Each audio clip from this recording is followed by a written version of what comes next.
ಕಲಬುರಗಿಯಲ್ಲಿ ಚಿನ್ನದಂಗಡಿ ದರೋಡೆ ಪ್ರಕರಣ, ಆ ಪ್ರಕರಣದ ಪ್ರಮುಖ ಆರೋಪಿಯ ಬಂಧನ ಆಗಿದೆ.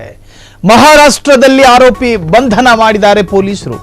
ಕಲಬುರಗಿಯಲ್ಲಿ ಚಿನ್ನದಂಗಡಿಯ ದರೋಡೆ ಪ್ರಕರಣ ಇತ್ತಲ್ಲ, ಆ ಪ್ರಕರಣಕ್ಕೆ ಸಂಬಂಧಪಟ್ಟ ಅತ್ಯಂತ ಪ್ರಮುಖ ಆರೋಪಿ ಆತ.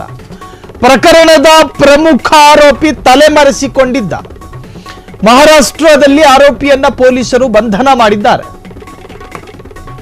ಕಳೆದ 3 ದಿನಗಳ ಹಿಂದೆ ದರೋಡೆ ಮಾಡಿದ್ದ ಖದೀಮರು ಅಲ್ಲಿಂದ ಕಾಲ್ಕಿತ್ತು ಮಹಾರಾಷ್ಟ್ರ ಸೇರಿದ್ರು.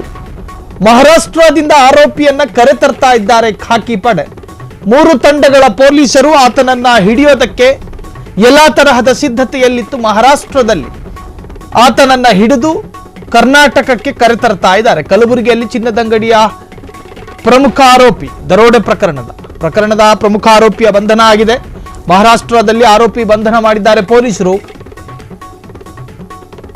ಕಳೆದ 3 ದಿನಗಳ ಹಿಂದೆ ದರೋಡೆ ಮಾಡಿದ್ದ ಖದೀಮರು, ಇದೇ ಪ್ರಕರಣ ನಾವು ಕೂಡ ಸುದ್ದಿಯನ್ನು ಮಾಡಿದ್ವಿ.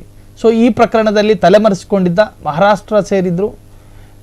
ದರೋಡೆ ಮಾಡಿ ಹಣವನ್ನ ಪಡೆದು ಚಿನ್ನವನ್ನ ಕಳ್ಳತನ ಮಾಡಿ ಹೆಂಗೋ ಓಡೋಗ್ಬಿಡ್ತೀವಿ, ಮತ್ತೊಂದು 10 ವರ್ಷ ಬಿಟ್ಟು ಕರ್ನಾಟಕಕ್ಕೆ ಬರ್ತೀವಿ ಅಂತ ಇರಾದೆಯಲ್ಲಿ ಓಡೋಗಿದ್ರು ಏನೋ ಗೊತ್ತಿಲ್ಲ. ಆದರೆ ಪೊಲೀಸರು ಕೂಡ ನಾಯಿಯನ್ನು ಸಾಕಿರ್ತಾರೆ. ಪೊಲೀಸರ ತನಿಖಾ ರೀತಿಯೇ ಬೇರೆ ತರ ಇರುತ್ತೆ. ಎಲ್ಲ ರಾಜ್ಯಗಳ ಪೊಲೀಸರ ಸಂಪರ್ಕದಲ್ಲೂ ಕೂಡ ರಾಜ್ಯ ಪೊಲೀಸರು ಇರ್ತಾರೆ. ಕಾನೂನು ಸುವ್ಯವಸ್ಥೆಯಲ್ಲಿ ಕಳ್ಳರನ್ನ ಮತ್ತು ಖದೀಮರನ್ನ ಮತ್ತು ಹಂತಕರನ್ನ ಯಾವ ಮಜಲುಗಳಲ್ಲೆಲ್ಲ ಹಿಡಿಬಹುದು, ಆ ಎಲ್ಲ ತರಬೇತಿಗಳನ್ನು ಪಡೆದುಕೊಂಡಿರ್ತಾರೆ. ಕಳ್ಳತನ ಪ್ರಕರಣದಲ್ಲಿ ಮಹಾರಾಷ್ಟ್ರ ಸೇರಿದಂತಹ ಪ್ರಮುಖ ಆರೋಪಿಯನ್ನ ಪೊಲೀಸರು ಹಿಡಿದು ಈಗ ರಾಜ್ಯಕ್ಕೆ ಎಳೆದು ತರ್ತಾ ಇದ್ದಾರೆ. ಕ್ಷಣ ಕ್ಷಣದ ಸುದ್ದಿಗಳಿಗಾಗಿ ಫ್ರೀಡಂ ಟಿವಿ ಸಬ್ಸ್ಕ್ರೈಬ್ ಮಾಡಿ, ಲೈಕ್ ಮಾಡಿ ಹಾಗೂ ಫಾಲೋ ಮಾಡಿ. ಹೊಸ ಸುದ್ದಿಗಳ ನೋಟಿಫಿಕೇಶನ್ಗಾಗಿ ಬೆಲ್ ಐಕಾನ್ ಮೇಲೆ ಕ್ಲಿಕ್ ಮಾಡಿ.